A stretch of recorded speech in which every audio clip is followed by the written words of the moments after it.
Today at 6, as the number of dead heads for 40,000, more aid is promised for the survivors of last week's earthquakes. In Syria, some aid is starting to flow through a new route from Turkey. Until today, only this border crossing had been open.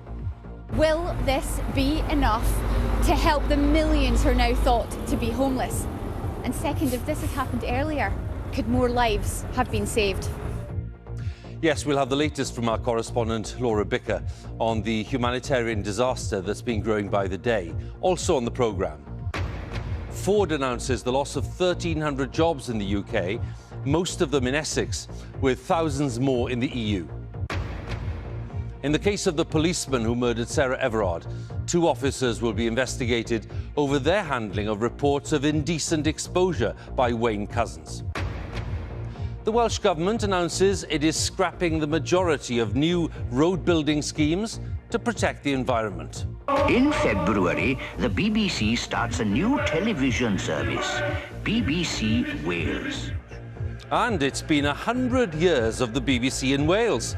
We'll be looking back and we'll be looking forward. And coming up on the BBC News channel, Liverpool say action must be taken to ensure there are no more near misses as UEFA takes responsibility for the dangerous scenes at last season's Champions League final.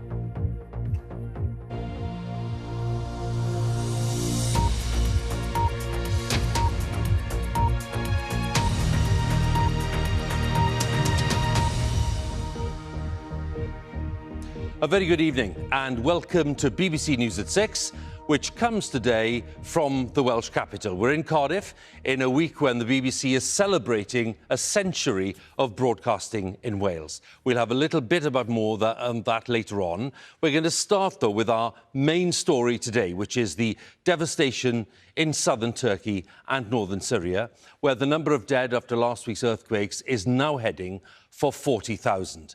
with millions left without shelter, in freezing conditions, with little food and poor sanitation.